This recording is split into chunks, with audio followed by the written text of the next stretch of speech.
स्वर्ण सिंह, अब साहब अभी परिस्थितियां बिल्कुल पलट चुकी हैं, ये हम लोग भी देख रहे हैं। तो आपको लग रहा है ये एग्जिट पॉलिसी का पहला पड़ाव है? अब तो ट्रंप साहब तौबा तौबा कर रहे हैं, साहब निकलो किसी तरह यहां से, ये तो लेने के देने पड़ गए। नहीं, इसमें कोई दो राय नहीं कि ये पहली बार ऐसा संकेत है राष्ट्रपति ट्रंप से। यहाँ पर वो एस्केलेशन की बात नहीं कर रहे, डी एस्केलेशन की बात कर रहे हैं। हमलों को कम करना, मतलब हमले खत्म होंगे ऐसा उन्होंने नहीं कहा।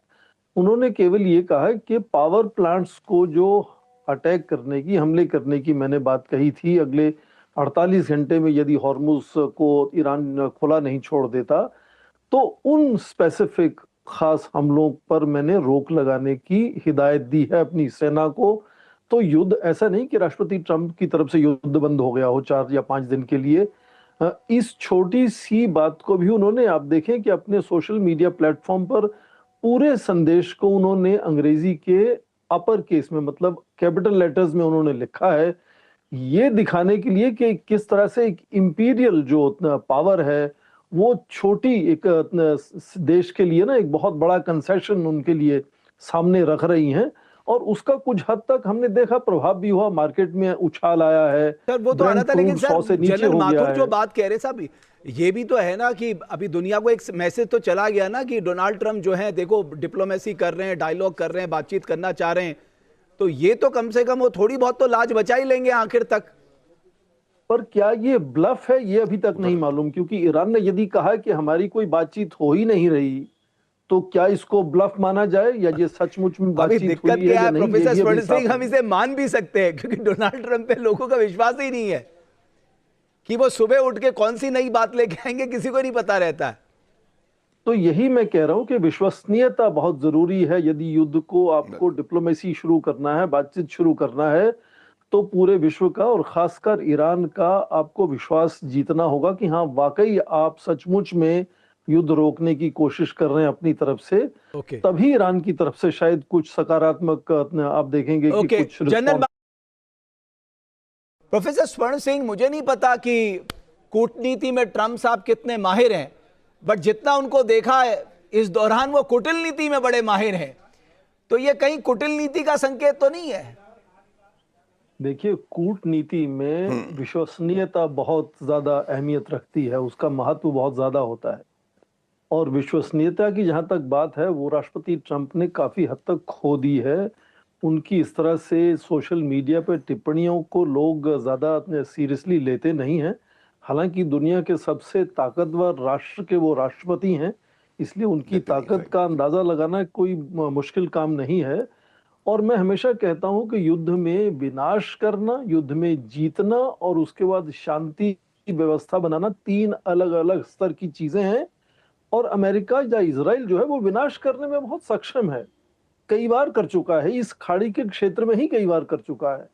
पर हर बार उसके बाद सीधी जीत को एक तरह से मनवाना या उसके बाद शांति व्यवस्था बनाना, आप आज सीरिया को देख लें, लीबिया को देख लें, इराक को देख लें।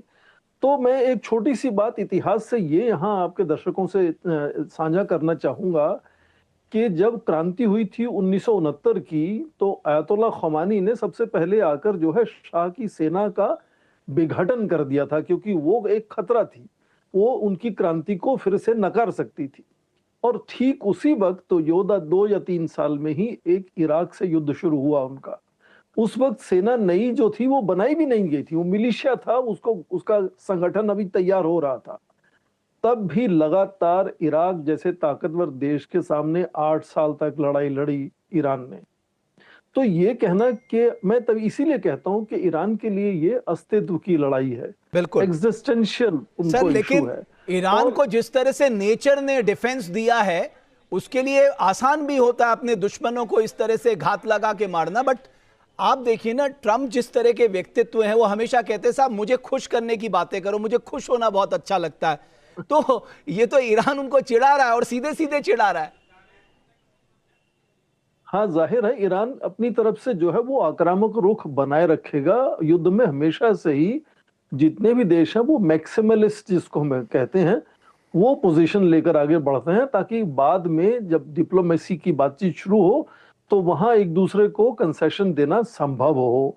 और इस वक्त क्योंकि ईरान कहता है कि युद्ध, इसमें कोई कंफ्यूजन नहीं है कि युद्ध किसने शुरू किया है, इसलिए ईरान लगातार कहता रहा है कि जिसने युद्ध शुरू किया है उसी को पहले युद्ध रोकना होगा, और उसके बाद वो जितनी भी नुकसान हुआ है ईरान का, जिसको रेपरेशंस कहते हैं अंग्रेजी में, वो जितना नुकसान हुआ है वो कह रहा है कि अमेरिका को उसकी भरपाई भी करनी चाहिए, क्योंकि उन्होंने ये युद्ध शुरू किया, फिर अपनी मर्जी से वो यदि युद्ध बंद करते हैं तो उनको और ये रेपरेशंस भी देनी होंगी।